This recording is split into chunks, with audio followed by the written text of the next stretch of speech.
자, 반갑습니다. 리더스탁 정예준입니다. 이번 주 스탁마켓 나우 시간에 살펴볼 내용은 국민연금 적자 위기 관련해서 얘기를 해보려고 합니다. 최근 나오고 있는 뉴스이죠. 이대로 가다간 국민연금이 적자에 처하게 될 것으로 보여진다. 그래서 국민연금이 보유하고 있는 연기금 내에 주식 자산들을 팔아야 한다. 이에 따라서 또 주식시장에 셀 패닉이 또 나올 수도 있다라는 차원의 뉴스들이 나오고 있습니다. 그리고 실제로 최근 들어서 연기금 내의 행보를 살펴보게 되게 되면은 코스피 시장의 순매도를 보이기 시작하는 모습도 목격이 되고 있어요. 그래서 정말 이 국민연금 적자 위기가 증시에 큰 위험이 되는 거 아니냐라고 많이들 우려를 표현하고 있는 것 같은데 여기에 대한 제 견해가 어떠한지 오늘 영상을 통해 살펴봐 드리도록 하겠습니다. 자, 그러면 목차부터 확인하면서 오늘 영상 어떠한 순서로 진행될지 설명부터 해드리도록 하겠습니다.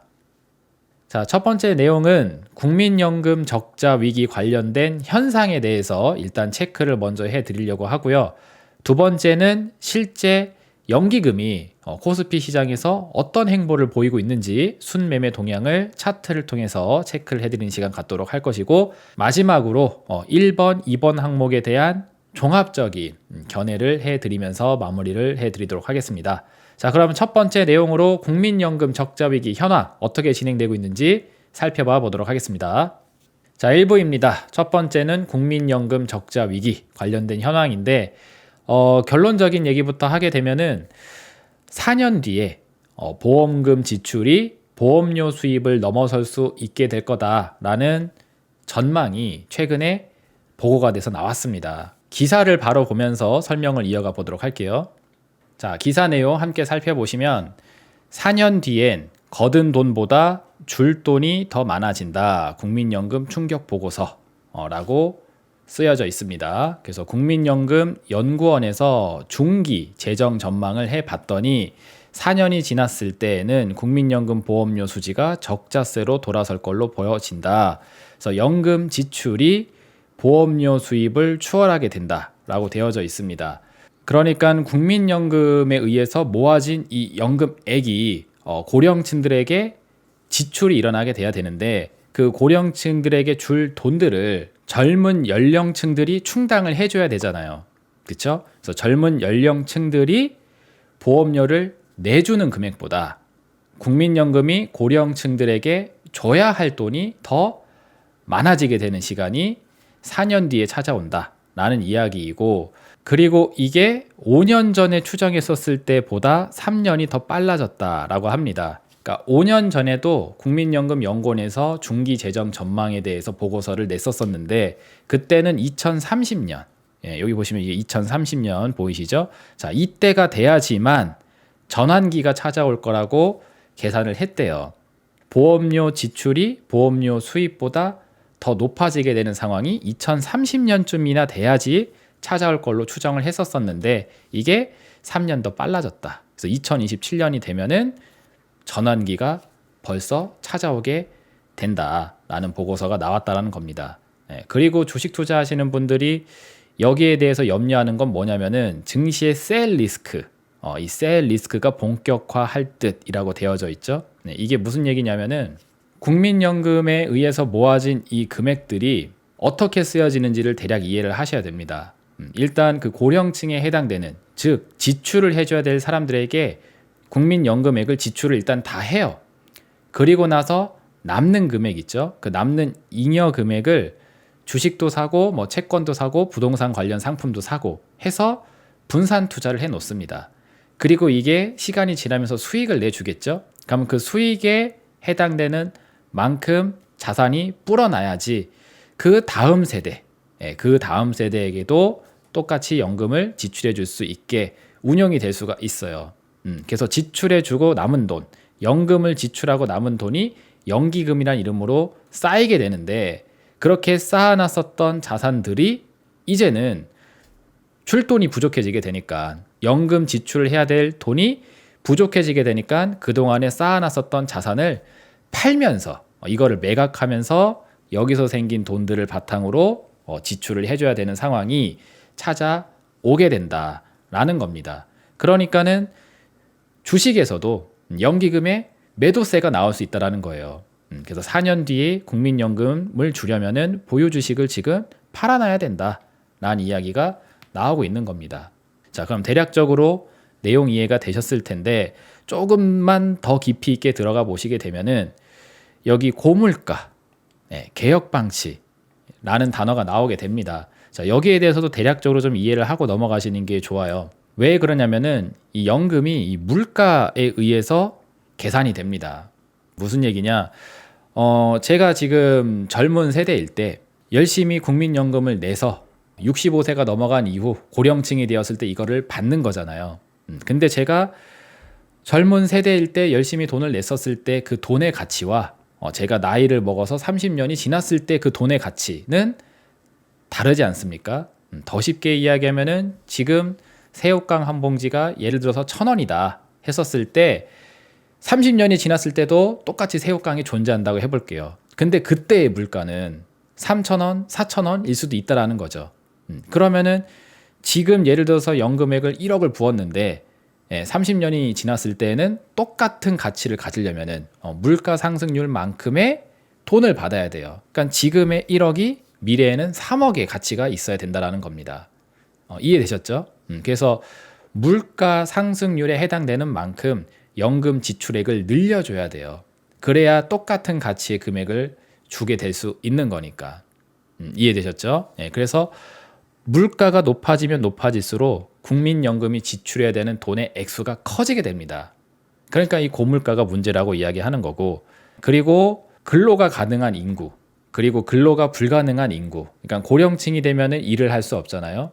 그리고 젊은 세대들이 일을 할 수 있는 노동 가능 인구인데 이 인구의 격차가 벌어지고 있다. 그러니까 고령층은 점점 많아지고 젊은 세대는 점점 줄어들고 있는 세대를 살고 있다 보니까 먹여 살려야 되는 세대가 점점 높아지고 있으니 뭔가 특단의 조치가 필요하다라는 차원의 개혁, 이런 이야기들이 지금 계속 존재를 하는데 그럼에도 불구하고 이를 방치를 했다라는 겁니다. 여기에 대해서 뭔가 해결책을 주지 않은 채 그냥 짬시키면서 여기까지 왔다라는 거죠. 그래서 이 꼬라지가 나게 된 데에는 이런 배경이 있다라는 것까지도 나오고 있는 상태입니다. 그래서 요거를 또 그래프로 또 이렇게 친절하게 표현을 해줬는데 이 그래프상 추이를 살펴보게 되게 되면은 2055년이 되었을 때는 기금이 고갈될 예정이라고 합니다.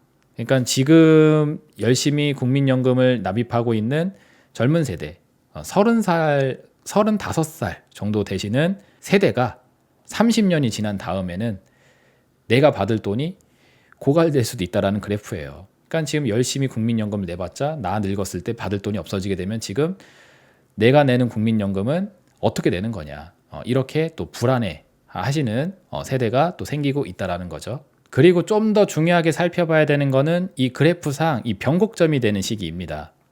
여기 보면은 성장기, 전환기, 감소기 이런 식으로 써놨는데 내용을 잘 읽어보시면은 보험료 수입이 지출보다 많은 시기는 성장기라고 부른대요. 그래서 이때는 위험자산의 비중을 확대한다고 합니다.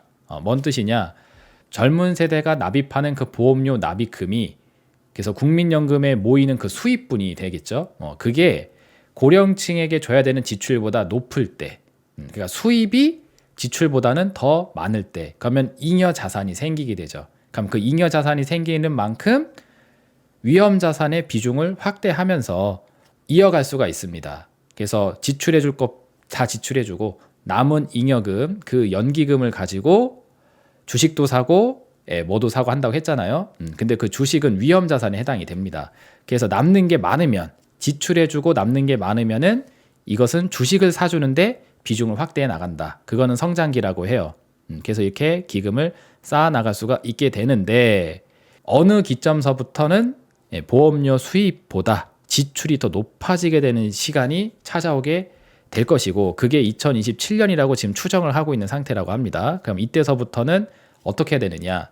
줘야 될 돈이 더 많은 거예요. 그러니까 그동안에 모아놨었던 자산에서 까야 됩니다. 이걸 팔아서 줘야 되죠. 그래서 그때는 위험자산의 비중을 축소한다. 그럼 주식시장에서는 연기금의 매도가 나올 수 있겠다라는 거죠. 그러다가 기금 수지 적자로 넘어가는 시기, 그러니까 이건 뭐냐면은 보험료 수입과 투자 수익을 합산했었을 때 보다도 지출이 더 클 때. 그러니까 위험 자산의 비중을 확대하면서 벌어놓은 돈들, 연기금에 의해서 쌓인 자금들이 부동산, 주식 이런 데 투자가 되게 되면서 성장을 하게 되잖아요. 그 성장된 투자 수익까지 계산을 했는데도 그럼에도 불구하고 지출이 더 높아지는 시기, 실질적인 마이너스를 찍는 시기가 되겠죠. 이게 지금 계산으로는 2040년 이후서부터 찾아오지 않을까라고 추정이 된다고 해요. 그럼 그때는 이 높아져 있는 연금 보유액이 점점 까지기 시작을 하게 되면서 이대로 쭉 가게 되면은 2055년도가 되었을 때 이제 기금이 고갈될 것으로 계산이 나온다라는 게 지금 국민연금연구원의 중기 재정 전망치입니다. 그래서 이거 주식도 주식이지만 국민연금을 납입하고 있는 국민 입장으로서 보았을 때도 문제가 좀 크구나라는 걸 느껴볼 수가 있죠. 근데 그거는 차후 부분으로 두고 저는 이제 주식 투자 입장으로만 얘기를 하도록 할게요. 자, 여기서 생각해 볼 게 이 4년 뒤라는 멘트에 대한 해석입니다. 그러니까 이 그래프만 살펴봐도 어떤 느낌이 드냐면은 2027년도가 되었을 때 지출이 수입보다 증가를 하게 되고 이 위험이 닥치게 되었을 때 위험자산 비중을 축소를 한다고 했으니 이 전까지 남은 3년이라는 시간 동안 위험자산 비중을 확대한다고 하니까 연기금이 주식시장을 팔고 나갈 일은 아직 먼 일이다. 그리고 이들이 위험이 되려면은 아직 4년이라는 여유가 남아져 있다. 라는 차원으로 해석할 수 있다라는 거예요. 그래서 이 문제를 딱히 지금으로서는 심각하게 보지 않고 있는 상황으로 보여집니다. 근데 제가 오늘 이 이야기를 방송으로 끌고 온 이유는 이런 일반적인 해석을 해드리려고 가져온 게 아니에요. 제가 하고 싶은 포인트는 바로 이겁니다. 다음 화면을 보시게 되면은 저는 여기에 주목을 하라고 말씀을 드리고 싶어요. 바로 이 빨간색 밑줄을 친 부분. 아까도 잠깐 설명해 드렸는데 5년 전 정부가 재정 추계를 했었을 때 예상한 2030년보다 3년이 더 빨라졌다라는 거. 그러니까 원래대로 가면은 2030년이 되었을 때 적자 상황이 올 거라고 전망을 해놨는데 이게 예상보다 3년이나 빨라지고 있다라는 겁니다. 자, 다르게 이야기하면은 현재 연금 보험료 수입이 빠르게 줄고 있다라는 거. 여기에 포인트를 두고 상황을 봐야 된다고 말씀을 드리고 싶은 거예요. 이게 왜 중요하냐면은 자 보세요. 국민연금이 어떻게 조성이 되는지에 대한 기본적인 이해를 한번 하고 가 보도록 하겠습니다. 여러분들 요 사업용 가입자, 지역 가입자 이런 거 많이 들어보셨죠? 어떤 직장에 소속이 돼서 그러니까 정규직으로 일을 다니게 돼서 4대 보험을 받게 되게 되면은 사업용 가입자로 가입이 돼서 내가 4.5%를 부담을 하고 사용자에 해당되는 회사 법인이 4.5%를 납입을 해줍니다. 그래서 총 9%, 내 전체 소득의 9%에 해당되는 것을 납입을 해야 되는데 그걸 절반으로 나눠서 내가 4.5%를 내고 회사가 4.5%를 낸단 말이에요. 그리고 지역가입자로 되어 계신 분들은 본인이 9% 전체 부담을 하게 되어져 있고 그죠? 여기까지 잘 아실 겁니다. 그리고 사업용 가입자의 경우 급여에서 원천 징수함. 이거 아주 중요하죠. 내가 따로 납입을 하질 않아요. 그냥 월급에 그 4.5%가 떼져서 나옵니다. 그러니까 내가 월급을 받는 순간 이미 보험료가 납입이 돼버리게 되는 거죠. 4.5%가. 그래서 내 하고 싶은 사람은 하고 하긴 싫은 사람은 안 하고 이런 개념이 아니라 그냥 내가 회사를 통해서 월급이라는 돈을 받게 되면은 그 돈의 일부가 그냥 자동으로 보험료 납입으로 나가게 된다는 겁니다. 내가 안 내고 싶다고 해서 뺄 수가 없다라는 거예요. 내가 까먹고 보험료 납입 안 했는데 해서 계산이 빠지는 게 아니라 그냥 내가 일을 해서 돈을 받는 순간 바로 원천 징수로 찍혀버리는 돈이 국민연금이라는 겁니다. 이걸 제가 왜 강조를 하냐면은 아까 이야기했죠.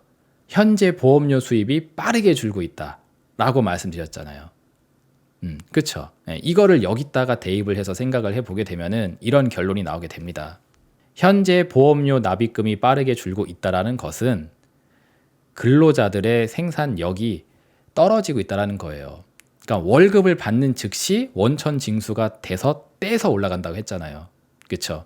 예, 그렇기 때문에 돈을 버는 인구 그리고 돈을 버는 그 전체 액이 줄기 때문에 여기에 4.5%에 해당되는 돈이 원천 징수로 자동으로 빠지게 되는데 그 자동으로 빠지는 돈 자체가 줄고 있다는 겁니다.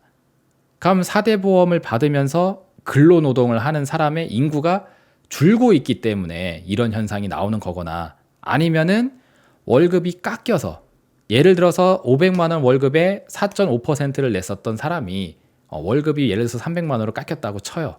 그러면은 300만 원의 4.5%는 줄어들게 되잖아요.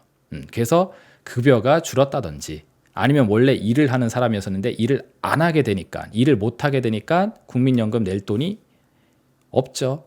낼 필요가 없어지게 되죠. 원천 징수를 당할 일이 없게 되죠. 그러니까 줄어든다든지 이런 케이스에 해당이 되겠죠. 그래서 근로 생산이 떨어지게 되면은 즉 대한민국 국민들이 일하는 그 급여의 전체액 그게 떨어지게 되면은 자연스럽게 국민연금 수입액이 떨어지게 됩니다. 그리고 연금 지출 비용의 증가 이건 뭐냐? 줄 사람들 연금을 줘야 되는 사람들에 대한 그 지출 비용 이게 증가했다라는 거죠. 즉 국민연금 입장으로 치게 되면은 벌어들이는 소득보다 나가는 지출이 더 커졌다라는 겁니다. 그러니까 적자 마이너스를 치게 되는 거예요. 그리고 그 근원적인 원인은 근로 생산력 감소. 즉 대한민국 국민이 생산해내는 그 생산액에 대한 감소. 더 쉽게 이야기할게요. 그냥 더 쉽게 이야기해서 여기 제가 써놨죠? 더 쉽게 얘기해서 그냥 불황입니다. 불황. 이거를 얘기하고 싶어서 제가 이렇게 말씀을 끌어온 겁니다. 불황이라는 거죠. 불황. 생산력이 높으면은 그만큼 국민연금을 내야 되는 대상이 많아지게 될 거고 그리고 그 사람들의 월급이 올랐으면은 물가 상승률만큼 올랐으면은 혹은 물가 상승률 이상만큼 올랐으면은 그만큼 거치는 돈도 많아야 될 거 아니에요. 그렇죠? 마치 정부가 세금을 많이 거둘 수 있는 것처럼 근로자들이 근로를 열심히 하고 기업들이 기업 활동을 열심히 해서 벌어들이는 가계소득, 기업소득, 영업이익이 높아진다. 그럼 그만큼 세금을 걷고 국민연금을 걷고 하게 되면서 세수가 확보가 되고 연기금이 확보가 될 거 아니에요. 근데 그게 안 되고 있으니까 떨어지는 거 아닙니까? 이 모든 현상이 불황이라는 것을 보여주고 있는 아주 단적인 증거가 될 수 있다는 거죠. 제가 시황 관련된 이야기 최근 계속 말씀드리면서 금리 물가 쳐다보는 사이에 경제가 무너지고 있다, 불황이 찾아오고 있다라는 차원을 지금 사람들이 너무 무시하고 있다는 것을 계속 제가 짚어드리고 있죠. 오늘도 연기금 그리고 국민연금 적자 관련된 이야기에서 제가 체크해드리고 싶은 포인트는 이것 하나뿐입니다. 그냥 그저 저스트 불황, 리세션으로 가고 있다라는 이 상황을 직접적으로 목격을 하시라는 거죠.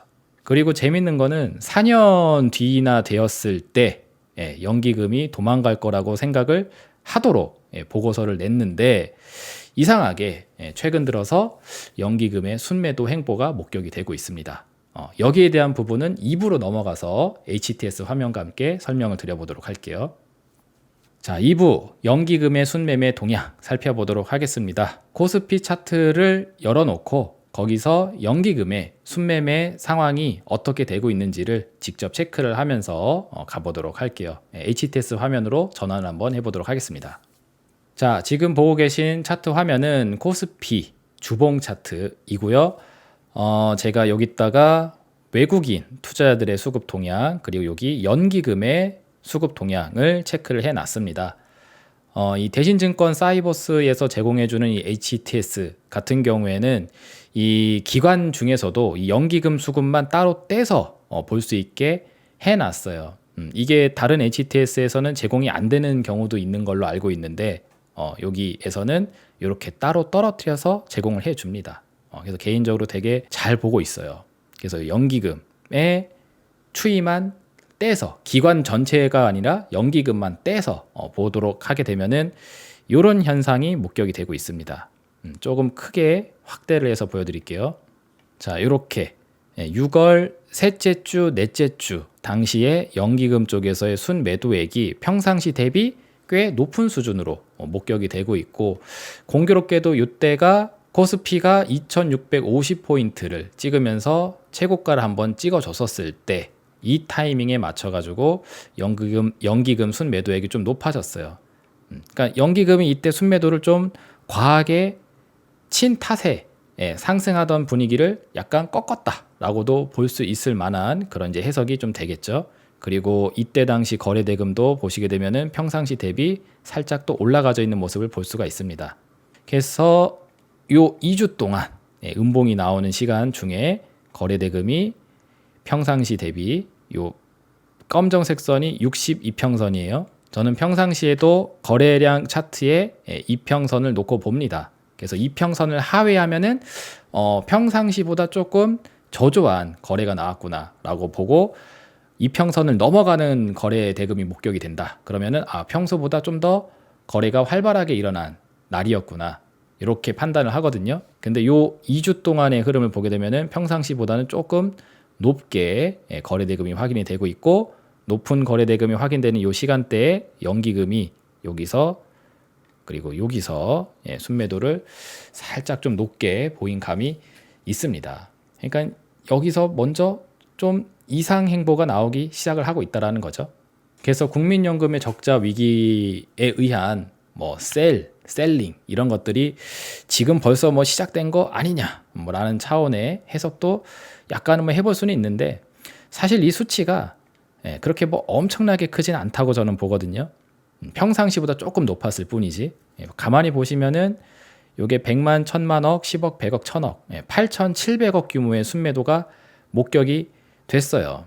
그리고 이 정도 수준의 사이즈는 시간을 이렇게 쭉 돌이켜서 보았을 때 21년도 9월달 당시 21년도 9월달 당시의 수준하고 비교했었을 때 그거보다는 약간 약합니다.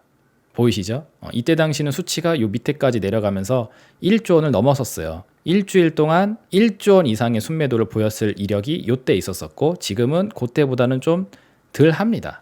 확인되시죠? 그리고 더 시간을 더 땡겨서 갔었을 때는 이렇게 21년도 연초 삼성전자, SK하이닉스 이런 종목들 고점에서 상투 쳐버릴 때 그때 당시 연기금 순매도액이 거의 역대 최대 수준입니다. 아마 제가 알기로는 대한민국 역사 이래 최대 순매도였던 걸로 알고 있어요. 그래서 이때 당시랑 비교했었을 때는 사이즈가 너무 작죠, 그죠? 그래서 사실 연기금의 순매도가 무서웠던 건 사실 여기입니다. 21년도 연초. 그러니까 이때 이상징후가 이미 나왔죠. 제가 주식119 유튜브 방송하고 있었을 당시에 시황이 어떤지 잘 모르겠으면은 실력이 없으면은 눈치라도 있자. 이상하게 외국인하고 연기금이 대한민국 사상 이래로 역대 최대 순매도를 보이면서 역대 최대 거래 대금을 남기면서 셀링을 하고 있다. 이거 개인들한테 다 물량 넘기면서 도망가고 있는데 뭔가 잘못된 것 같지 않느냐, 이상하지 않느냐 라고 설명을 해드렸는데 거의 소리 없는 아우성이었죠. 증시가 고점을 뚫고 또 올라가는데 무슨 그런 이제 소리를 하느냐, 쫄았냐 이러면서 그랬다가 이제 여기서부터 다 떨어졌잖아요, 그렇죠? 그러니까 사전에 그 순매도를 통해서 이렇게 많이 도망갔었어요. 그리고 연기금 입장만 보게 되면은 이 시간대 진짜 제일 많이 털었습니다.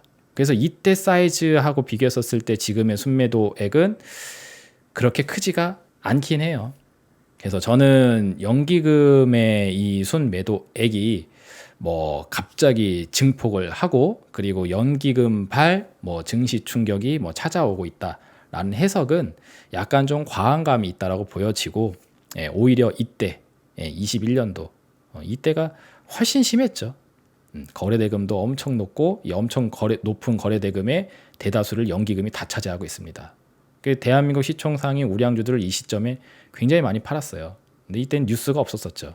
근데 지금 와서 연기금이 팔고 있다 하는데, 글쎄 제가 보았을 때는 연기금의 순매도액이 과거와 비교했었을 때 그렇게 높지도 않고 그렇게 위험한 수치라고 보여지지 않습니다. 그저 제가 국민연금 적자와 관련해서 얘기해드리고 싶은 포인트는 아까도 얘기했다시피 하나밖에 없어요. 불황을 가리키고 있다는 점, 그거 하나입니다. 월봉상 차트도 잠깐 보시면은 월봉상 차트로 보았을 때 연기금 순매도액은 거의 뭐 기별도 안 갑니다. 여기 보세요. 23년도 여기 6월달 들어서 높아지곤 있어요. 파란색 순매도액이 증가하고 있고 1조 원 이상이 집계가 되어 있긴 합니다. 근데 이거랑 비교를 해보시게 되면은 차이가 엄청나죠. 2021년도 연초 1, 2, 3, 4월 당시 연기금의 순매도는 이미 시작을 했어요. 그리고 빨간색 양봉을 보였던 이력은 요때 그리고 요거까지 해서 하나 둘 셋 넷 총 4달밖에 없습니다. 그러니까 2년 반이라는 시간 동안 4개월을 제외한 나머지는 다 순매도였어요. 그러면 여기서부터 지금 누적적으로 계속 팔아하고 있었다라는 사실이죠. 그럼에도 불구하고 여기서 또 다시 순매도액을 늘린다. 그러면은 뭐 추후 또 뭐 좀 무서운 시세가 있을 수도 있겠죠. 하지만 지금 요거 나온 거 가지고서 막 연기금발 뭐 증시 충격이 무섭다라고 해석하기에는 좀 무리이다. 과거에 이미 이 정도 사이즈가 있었었고 이때랑 비교했었을 때는 아주 귀여운 수준에 불과하죠. 그래서 월봉으로 보면 더 극명한 차이가 나오게 됩니다. 그래서 저는 이 연기금에 의한 어떤 뭐 증시 충격 우려 이런 것들이 제기가 되고 있는데 여기서 생각해 볼 포인트는 사실 불황, 보험료 수입이 적어지고 있다는 점. 그러니까 국가 차원으로 보았을 때 국민들의 생산 능력이 떨어지고 있다는 점. 그래서 불황을 이끌어 가고 있다는 점. 그거 외에는 특별한 특이 포인트가 없다라고 보고 있어요. 자, 이 내용을 좀 종합을 한번 해보도록 할게요. 자, 그래서 정리된 내용, 제가 진짜 하고 싶은 포인트는 바로 이겁니다. 국민연금의 적자가 진짜 문제가 아니라 더 중요한 거는 가계, 기업, 정부 가릴 것 없이 적자 행진을 이어가고 있음에도 설마라는 그 어떤 막연한 기대, 설마 그럼 뭐 경제 위기가 오겠어? 설마 이러다가 뭐 망하겠어? 뭐 이런 느낌, 이런 막연한 기대로 커지고 있는 위험을 외면하고 있다는 게 저는 진짜 리얼 문제라고 생각을 합니다. 이번에 국민연금 같은 경우에도 적자잖아요. 적자. SVB 은행 파산. 이것도 기업 적자 파산. 그리고 가계에서도 지금 빚을 못 갚는 인구, 연체율 증가하고 있다. 그리고 정부, 국민연금도 어떻게 보면 이제 정부 입장이라 볼 수 있죠. 정부가 걷어들이는 국민연금보다 정부가 지출해야 되는 돈이 더 커지고 있다. 그래서 정부 적자, 세금에서도 마찬가지이고. 그러니까 가계의 상황이나 기업의 상황이나 정부의 상황이나 가릴 것이 없이 똑같이 진행되고 있어요. 적자 행진을 이어가고 있는 상태입니다. 그래서 제가 경기를 기준으로 시황을 체크해야 될 때가 온 것 같다라고 하면서 21년도 연말서부터는 경기를 기준으로 한, 그러니까 실물 경제를 기준으로 한 시황 체크를 하는 게 필요하겠다라는 이야기를 하면서 저는 여기에만 집중을 하고 있습니다. 그러니까 이 가계, 기업, 정부가 똑같은 상황에 의해 똑같은 적자 행진을 하고 있다는 게 아주 명확하게 목격이 되고 있어요. 근데 사람들은 여기에 대한 위험인식을 지금 전혀 갖지 않고 있습니다. 왜냐면은 아직은 버틸 수 있다라는 거죠. 근데 가만히 보게 되면은 지금 제가 오랜 시간 동안 말씀드렸던 요거, 공급 충격과 수요 침체. 이번에 러시아에서 사건 하나 또 터졌잖아요. 그렇죠? 그래서 러시아에 또 문제 생기게 되면은 러시아에서 생산해주는 원자재들, 이것도 수출길 또 막혀버립니다. 그럼 공급 충격 또 생겨요. 그러면 이것 때문에 원자재 가격 올라간다고 하면서 물가 또 올라가겠죠. 그러면 긴축에 대한 명분이 또 생겨버립니다. 그러면은 그 긴축한다고 금리 또 올려버리게 되면은 수요가 또 떨어지죠. 그래서 기도가 막힌 환자의 목을 재는 형국이라고 말씀드렸던 공급 충격 상황과 수요 침체 상황의 두 가지 버튼이 계속 눌려 있는 상태입니다. 그럼 이대로 가게 되는 한 가계, 기업, 정부의 적자 행진이 멈추리라는 보장이 없어요. 제가 보는 입장에선 그렇습니다. 그래서 이 상황을 계속 지속하게 되게 되면은 가계, 기업, 정부 그 어느 것 가릴 것 없이 펀더멘털이 약한 순서대로, 그러니까 버틸 수 없는 수준까지 이르게 된 가계, 기업, 정부 순서대로 부도 위험이 터져 오르기가 아주 좋은 상황에 있다라는 거죠. 근데 여기에 대한 위험 가능성을 대다수의 사람들은 그냥 다 배척하고 가고 있습니다. 제가 벌써 지금 거의 해차가 바뀌는 이 시간 동안 얘기하고 있는 거잖아요. 그러니까 21년도에 시황에 대한 이 시나리오를 짜드리면서 이대로 가다간 이런 꼴이 날 수가 있다라고 하면서 그 꼴이 지금 하나씩 나오고 있는 겁니다. 가계에서는 부채를 못 갚아서 연체율이 높아지고 있고, 기업 입장에서도 부채 비율이 높아지고 있고, 정부에서도 지금 재정이 빵꾸 나고 있고, 적자 행진. 그래서 이 근원적인 원인이 살아있는 한 가계도 피할 수 없고 기업도 피할 수 없고 정부도 피할 수 없는 상황으로 가고 있고, 이게 지속되게 되면은 그쵸, 위험한 순서대로 터져오르게 될 만한 상황인데, 과연 우리가 이런 시황 상황을 무시하면서 가고 있는 게 맞는 것인가 라는 거죠. 그래서 커지는 위험을 외면하고 있는 게 저는 이게 진짜 문제라고 보고, 연기금의 문제도 단순히 연기금에서 순매도를 보이고 있다, 그리고 앞으로 순매도 랠리가 이어질 수도 있지 않을까라는 차원으로만 문제를 볼 게 아니라 범위를 넓혀서 경기라는 차원으로 이해를 하는 게 좋다라고 보여져요. 제가 왜 이런 이야기를 하는지 기사를 또 이어서 몇 개 보시면은, 가계 상황 보세요. 심상치 않은 자영업자 연체율 1분기만 0.35%포인트 뛰어 8년 내 최고이다. 연체율이 높아지고 있다. 그러니까 빚을 못 갚는 인구가 늘어나고 있다 라고 하고 있죠. 이게 우리 가계 상황입니다. 빚을 내서 버티다 자영업자 연체율 8년 만에 최고 나오죠. 자영업자 대출 잔액이 1,033조 원에 이르게 됐다. 그래서 2023년도 1분기에 연체율이 8년 만에 최고치가 됐다. 그래서 가계에서도 지출이 더 많은 거예요. 수입보다. 우리 가장이 벌어 들어오는 돈, 우리 가정이 벌어들인 돈보다 뭐 대출 이자 내고 뭐 생활비 쓰고 하면은 나가는 돈이 더 많게 된다. 그러니까 빚을 갚을 돈이 없으니까 연체가 되고 있다라는 거죠. 그러니 가계에서도 적자 행진이 나오고 있는 중입니다. 그리고 기업상 이어서 보시게 되면은, 기업도 부채 상환 능력이 떨어지고 있다. 취약 한계 기업이 늘어나고 있다. 돈 벌어서 이자도 못 갚는다. 10곳 중에 4곳이 한계 기업이다 하고 있죠. 국내 기업 35% 영업이익으로 이자도 못 갚는 상황에 있다. 기업 부채 비율 8년 만에 최고이다. 3곳 중 1곳은 이자 못 내는 한계 기업이다. 그래서 여기도 적자 행진. 삼성전자, 그렇게 펀더멘털이 좋다고 하는 삼성전자도 영업이익률이 1%가 나왔어요. 1분기 때. 그리고 2분기 때 적자 전망도 또 나오고 있습니다.